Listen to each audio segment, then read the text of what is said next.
Question है F X बराबर F is such that आपको नेचर चेक करना है 1 1 मेनी 1 इंटू ऑन टू का, ठीक है। F is such that R to R and F X बराबर 5x प्लस 3, ठीक है। ये क्वेश्चन है और आपको चेक करना है कि ये जो है इनटू है कि ऑन टू है, ठीक है। 1 1 मेनी 1 तो आप लोग पता लगा ही लोगे, 1 1 मेनी 1 के लिए तो कोई दिक्कत ही नहीं तुम लोगों को यार। 1 1 मेनी 1 के लिए क्या है, एफ एक्स वन बराबर एफ एक्स टू करो, पिछले लेक्चर में बताया था। जब कभी 1 1 मेनी 1 चेक करना हो तो यही करो।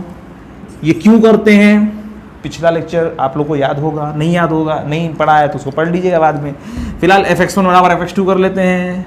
एफ एक्स वन वैल्यू कितनी होगी 5x1 plus 3, F x to कितना होगा 5x2 प्लस 3, ठीक है। 3 3 कट गया, 5 5 कट गया, x1 बराबर x2। जब बराबर आ जाए तो ये कैसा फंक्शन होता है 1 1, समझ में आ रही बात, ठीक है। एफ एक्स वन बराबर एफ एक्स टू को जब कभी आप लोगों को 1 1 प्रूफ करना हो तो एफ एक्स वन बराबर एफ एक्स टू चलो और x1 बराबर x2 मिल जाए तो ये 1 1, मतलब y तभी सेम होगा जब x सेम होगा। x अलग अलग होने पर y सेम हो जाए, मेनी x के लिए 1y हो जाए, ऐसा पॉसिबल नहीं है। यही तो मैंने बताया था। देखो एफ एक्स वन और एफ एक्स टू चलो और x1 और x2 मिल जाए तो ये 1 1, ठीक है। अच्छा, और इसके अलावा कुछ आ जाता है जिसमें x के अलग अलग हो जाने के चांसेस बन जाए तो वो मेनी 1, ठीक है। फिलहाल मेरा आज का टॉपिक ये है जो ऑन टू होने वाला है, ठीक है। अब ये 1 1 तो है, ये तो कंफर्म हो गया तो मैं इधर ही लिख देता हूँ, ठीक है। 1 1 तो है ही है, कोई भी क्वेश्चन 1 1 का होता है, एफ एक्स वन बराबर एफ एक्स टू और अंत में x1 बराबर x2 ही मिले तो 1 1। इसके अलावा कोई और चांस मिल रहा है, मतलब x की वैल्यू अलग अलग कुछ मिलने के चांसेस हो रहे हैं तो वो में नहीं आ जाता है। अब देखो ऑन टू के लिए, देखो एक बात बताओ, ये लिखा हुआ है ना 5x प्लस 3, है ना, यही लिखा है ना। एफ एक्स को क्या बोलते हैं, y लिखते हैं, ठीक है। y बराबर 5x प्लस 3 या y minus 3 is equal to 5x या x बराबर y माइनस 3 अपॉन 5, ठीक है। इतना समझ में आता है। अब ध्यान से देखना, शुरुआत के 1 2 क्वेश्चन सही समझ में आ जाएंगे, बस मज़ा आ जाएगा तुम लोगों को, फिर उसके बाद आराम से तुम लोग कर लोगे। अच्छा, जब ऐसा लिखा हो तो इसको उल्टा कर लो, पहले x बराबर लिख लो y के फॉर्म में, ठीक है। हमने लिख दिया, ठीक है, अच्छी बात है। अब इसके बाद हम एक एज्यूम करते हैं, लेट, देखो होना क्या है ना, हमें ये इधर एक y ले लेना है छोटा सा और दिखाना है कि इसका एक प्री इमेज जरूर है। हमें मानना है कि इधर के सारे एलिमेंट्स को हमें प्रूफ करना है कि ऑन टू फंक्शन है, ठीक है। ये बस ये 1 1 भी है और ऑन टू भी है, ये बाइजेक्टिव फंक्शन है, ये प्रूफ करना है, ऐसा करके क्वेश्चन है, मान लीजिए, ठीक है। तो देखो हमें इधर एक पर्टिकुलर वैल्यू लेनी है y और दिखाना है कि y पूरे रियल नंबर में से कुछ भी हो सकता है। तो हमें दिखाना है कि हर y का कोई ना कोई x जरूर एग्जिस्ट कर रहा है, मतलब कोई ना कोई प्री इमेज जरूर एग्जिस्ट कर रहा है। तो हमने मान लिया let y belong to r, ये वाला r है, समझ लेना, ठीक है। ये वाला r नहीं है, ये वाला r है। अब बाई लक ये r लिखा है तो ठीक है, मगर ये जो लिखा हमने मान लिया कि अरे भाई इसी r में इसे तो करना है, ठीक है। और ये इसका जो डोमेन है वो भी r है, कोडोमेन है वो भी r है, ठीक है। हमने मान लिया कि एक y है जो r से आया है और इसके बगल में क्या लिखेंगे, कोडोमेन, ये जरूर लिखना बच्चों, ठीक है। लेट हमने मान लिया कि y एक वैल्यू है भाई, वो r में है, लेट है तो है, ठीक है। अच्छा, अब इसके लिए ये समझ में आ रहा है ना, हमने मान लिया let y belong to this, ठीक है। अच्छा, तो ये बताओ y माइनस 3 भी बिलोंग टू r। अरे यार y बिलोंग टू अगर रियल नंबर है, y कोई रियल नंबर है तो पक्की बात है y माइनस 3 भी तो रियल नंबर ही होगा।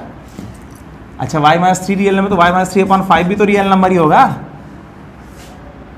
अरे यार कोई रियल नंबर y है तो ये करोगे तो भी तो रियल ही नंबर आएगा, कॉम्प्लेक्स तो आ नहीं जाएगा, रियल नंबर ही आएगा, अच्छी बात है। और इसकी वैल्यू क्या है, वो x के बराबर है, तो यहां से आ गया x belong to real number, ठीक है। देखो किताबों में किस तरह से लिखा हुआ है, किताबों में सीधा इसके बाद अटैक होता है इस वाले पॉइंट पर। अगर y रियल नंबर है, मैंने मान लिया कि एक y इधर है, ठीक है, यहाँ पर एक छोटा सा y है, ठीक है, एक y है, कोई वैल्यू y है, हम यहाँ पे y1 भी मान सकते हैं, ABCD करके भी मान सकते हैं, PQR भी मान सकते हैं, पर y ही माना जाता है, एक y है, छोटा सा y है, ठीक है, y है उधर, ठीक है। अच्छा, अब y belong to real number, ये इसमें से कोई जो है आपके पास y आ गया, ठीक है। अच्छा, let y belong to this r, then y minus 3 upon 5 must belong to r, ऐसे डायरेक्टली लिख देते हैं हम लोग। अगर y रियल नंबर है तो पक्का y माइनस 3 अपॉन 5 भी रियल नंबर होगा, टर्म। और आप बताओ इसी की वैल्यू तो x के बराबर है, इसकी वैल्यू क्या है, x के बराबर ही तो है, तो इसका मतलब x बिलोंग टू r, ठीक है।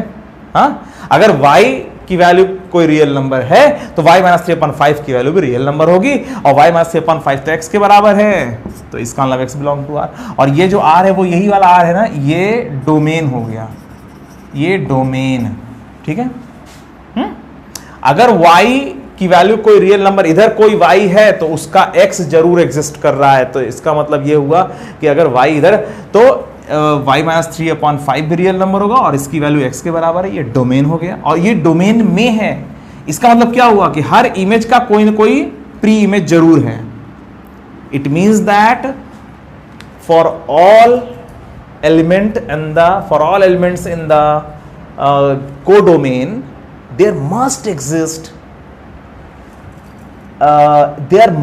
एग्जिस्ट अ प्री इमेज, ठीक है। प्री इमेज मतलब ये प्री इमेज है, अगर इमेज है तो उसका प्री इमेज है, इमेज है तो उसका प्री इमेज है। It means that all the images have their pre images, her image का प्री इमेज है। यही प्रोसेस आपको समझना है, ये प्रोसेस अगर समझ में आ गया तो अब सारे क्वेश्चन हो जाएंगे आपको। अच्छा एक बात बताओ, इधर वाली जो वैल्यू है वास्तव में y माइनस 3/5 है ना, हाँ, हर y का कोई ना कोई x जरूर है, और ये वो x जो है यही है। अगर इधर से, जैसे मैंने दो सेट बनाया, इधर अगर y है तो उधर से एरो कहां से आएगा, y माइनस 3/5 से आएगा। अगर कोई इमेज है, y है इमेज, ध्यान से समझिए, मैं इसको बार बार बता रहा हूं, अगर एक इमेज है तो y माइनस 3/5 से आया होगा, और y माइनस 3/5 से कैसे आया होगा लिखा है ना, x बराबर ये, x की वैल्यू यही है ना। अगर y इमेज है तो y माइनस 3/5 से आया होगा जो कि x है, इसका मतलब हर इमेज के लिए कोई ना कोई प्री इमेज जरूर एग्जिस्ट कर रहा है। पकड़ में आ रही बात? चलिए, तो आप हर क्वेश्चन में क्या करेंगे, y बिलोंग टू दिस, जो भी सेट लिखा है वो लिख देंगे, और बगल में यहां पे कोडोमेन जरूर लिखेंगे, और फिर धीरे धीरे आते आते आपको प्रूफ करना है कि बस जहां से आया है, जिस जगह से आया है, ठीक है, और वास्तव में वो x ही है, तो x बिलोंग टू r हो गया, ठीक है। तो इसका मतलब ये हो कि हर इमेज का कोई ना कोई प्री इमेज है, और वो भी r में ही आ रहा है, रियल नंबर में ही आ रहा है, ठीक है। तो इसका मतलब ये हुआ, अच्छा अगर y जो है y माइनस 3/5 से आ रहा है तो fx की वैल्यू क्या होगी, अच्छा बताओ। fx की वैल्यू कोई अगर निकालना चाहे, ये वास्तव में x ही तो है, अगर मैं fx निकालना चाहता हूं, अगर मैं ये y आया है यहां से, तो ये तो x है ना, तो ये fx से y भी तो आ जाना चाहिए। अगर यहां से यहां जा रहा है तो यहां से यहां भी तो आ सकते हैं, यहां से यहां गए, वहां से यहां आए, ठीक है। तो fx बराबर क्या होगा, f ऑफ x की वैल्यू क्या है, y माइनस 3/5, समझ में आ रही बात। अरे fx बराबर क्या होगा, हम fx निकालना चाहते हैं, ठीक है, यही x है, ठीक है। तो fx बराबर क्या होगा, fx बराबर होगा f ऑफ y माइनस 3/5, ठीक है, y माइनस 3/5। अच्छा अब ये बराबर होगा 5 इंटू, अरे fx जब ये है तो यहाँ पे जब तुम ये रख रहे हो तो यहाँ पर भी तो रखना पड़ेगा इसी को, y माइनस 3/5 और प्लस 3, ऐसा करना पड़ेगा कि नहीं, बोलो सही समझ में आ रहा है कि नहीं। अगर आपने fx बराबर ये लिख रखा है तो x की वैल्यू जब यही है तो इसको रख के देखते हैं क्या होता है। आपने x जगह पर यही रख दिया, ये वाला जो यही तो x है आपने रख दिया, तो fx बराबर जब ये है तो f ऑफ दिस बराबर fx बराबर ये हो जाएगा, क्योंकि x बराबर ये है, और इसकी वैल्यू कितनी आएगी 5 इंटू ये प्लस 3, और यहाँ 5 कट गया, 3 कट गया, और ये बराबर y आ गया। समझ में आ रही बात, मतलब y है तो ये है, और ये है तो y है, समझ में आ रही बात। यही काम करना है हमने पहले, देखो दो ऐसा सेट दिया होगा, ये डोमेन है, तुम्हारी तरफ से देखने पर ये डोमेन है, ये कोडोमेन है। हमने माना कि इस कोडोमेन में कोई एलिमेंट है, इसको y1 भी कह सकते हैं, मगर y फेमस है, हर किताब में y लिखा हुआ, इसलिए हम भी y ले रहे हैं। y1 लेते तो y1 से भी हम पहुंच सकते थे, पर y लेना क्यों, क्योंकि अभी भी y की वैल्यू भी तो वैरी करेगी, इसी में y इधर उधर करता रहेगा, तो इससे अच्छा y मान लो। तो चलो इधर y है तो उसके लिए कोई x होगा, ठीक है, और वो x इससे संबंध होगा, तो x बराबर y माइनस 3/5। तो अगर y है तो वो कहीं से आया है, और वो जो कहाँ से आया है वो उसी डोमेन के अंदर से होना चाहिए, वो हमने दिखा दिया, बिलोंग टू रियल नंबर, देखो ठीक है, यहाँ पे दिखा दिया ना ये, हाँ। तो ये यहाँ से आया है और वो उसी डोमेन गिवन डोमेन में होना चाहिए, और अगर गिवन डोमेन में वो है तो वहाँ से ये भी आ रहा है। जब हमने ये दिखा दिया तो इससे प्रूफ हो गया कि हर इमेज का कोई ना कोई प्री इमेज जरूर एग्जिस्ट कर रहा है, और यही कंडीशन है ऑन टू फंक्शन के लिए। ठीक है, ये समझ में आ गई बात ना? अच्छा चलो एक और क्वेश्चन लेते हैं, और उसमें आप लोगों को प्रूफ करना है कि वो भी ऑन टू फंक्शन होगा। ठीक है, चलिए अगला। और ये जो मैंने अभी क्वेश्चन कराया है ये 1-1 भी है और साथ साथ ऑन टू भी है, इसलिए ये बाइजेक्टिव फंक्शन है या इसमें बाइजेक्शन है। ठीक है, ये भी क्वेश्चन हो सकता है कि there is a bijection in this function, proof that या show that there is a bijection in the function, और वो जो अभी लिखा था मैंने। ठीक है, अच्छा मैं एक और क्वेश्चन ले रहा हूँ। Let suppose that F is such that R to R, अब ध्यान दीजिएगा आप लोग। ठीक है, अब अगला क्वेश्चन है, उसी को मैं रिपीट ही कर रहा हूँ, समझ लो। हाँ, एफ एक्स बराबर मैं ले रहा हूँ 5x³ + 4, जैसे मान लीजिए ये है, और आपको प्रूफ करना है कि इसमें बाइजेक्शन है या ये बाइजेक्टिव फंक्शन है। बाइजेक्टिव का मतलब ये 1-1 और ऑन टू दोनों है। तो 1-1 के लिए क्या करेंगे, fx1 बराबर fx2, ये मैं करा चुका हूँ, मैं फिर भी इसको आज के लेक्चर में भी लिख दे रहा हूँ, जरूरत नहीं है क्योंकि ये सब क्वेश्चन मैं पिछले लेक्चरों में कर चुका हूँ। तो आपने ऐसे किया, कट गया, x1³ बराबर, यहाँ पे क्यूब करना है ना, क्यूब है, x1³ बराबर x2³ कट गया, x1 बराबर x2 आ गया। ठीक है, x1 x2 आ गया तो 1-1 हो गया, नो टेंशन। 1-1 प्रूफ करना, मेनी 1 प्रूफ करना बहुत आसान होता है। 1-1 मेनी 1 में बच्चा नहीं फंसता है किसमें, इनटू ऑन टू में।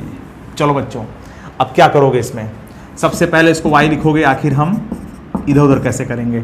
y-4/5 बराबर x³ या x बराबर y-4/5 की पावर 1/3। ठीक है, अच्छा बच्चों ये बताओ, -1 की पावर 1/3 की वैल्यू कितनी होती है, -1 होती है ना।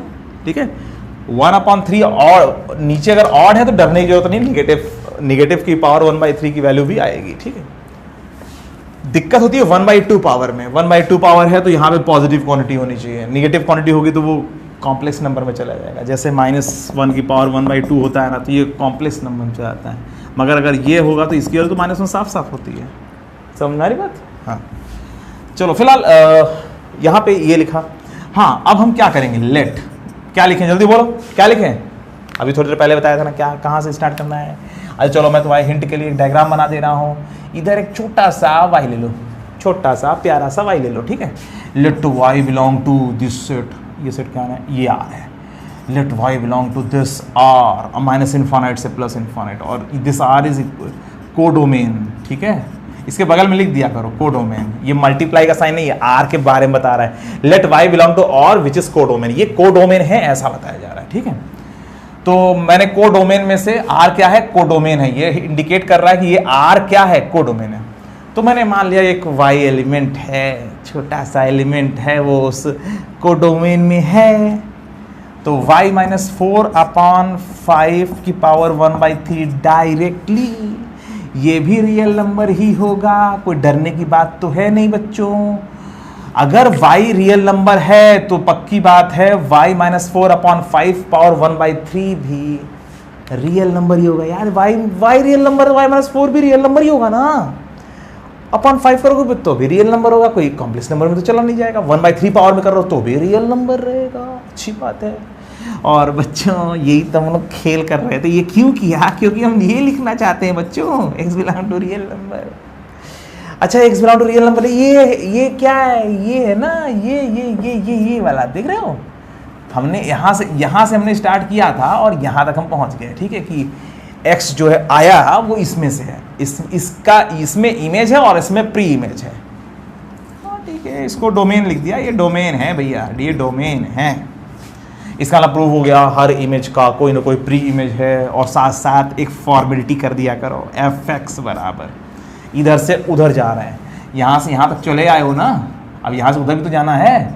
समझ में आ रही बात? fx बराबर क्या, ध्यान देना जो लिखा है, fx बराबर f ऑफ x की वैल्यू क्या है, ये y-4/5 की पावर 1/3। अच्छी बात है, इसकी वैल्यू क्या होगी, fx बराबर ये है।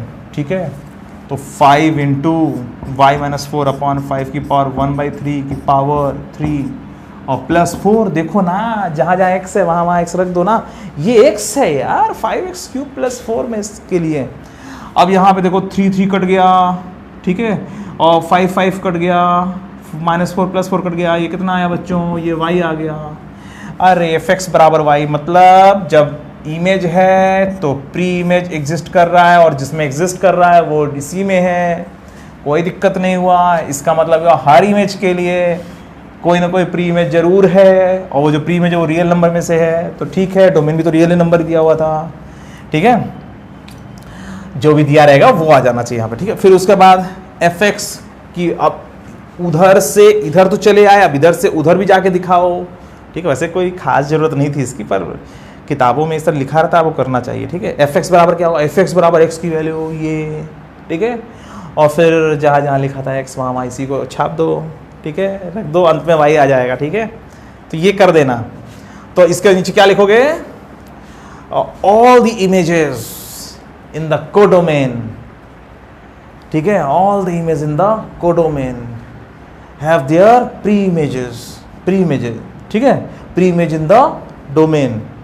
It means that her element का, हर एलिमेंट y उस साइड के हर एलिमेंट का, हर इमेज का कोई ना कोई प्री इमेज है। जब हर एलिमेंट का जब कोई ना कोई प्री इमेज है तो उधर कुछ छूटा तो है नहीं, ठीक है। जब कुछ छूटा नहीं है तो वो ऑन टू ही हुआ ना, तो ऑन टू हो गया ना, हर इमेज का कोई ना कोई प्री इमेज है, ऑन टू हो गया ना, ठीक है। फंडा क्लियर हुआ, हाँ, वेरी गुड, ग्रेट। तो ये ऑन टू, तो ये फंक्शन ऑन 1 भी हो गया और ऑन टू भी हो गया, तो ये बाइजेक्टिव फंक्शन हो गया, ठीक है। अच्छा, तो आप लोगों ने इसको अच्छी तरीके से समझा, ठीक है। अच्छा, ये तो एक तरीका हुआ जिसमें हम लोग इसी तरह से करते हैं, ठीक है। इसके अलावा भी कुछ तरीका है जिससे हम लोग इंटू ऑन टू को चेक करते हैं। तो चलो मैं तुम लोगों को बताता हूँ वो एक नया तरीका, ये तरीका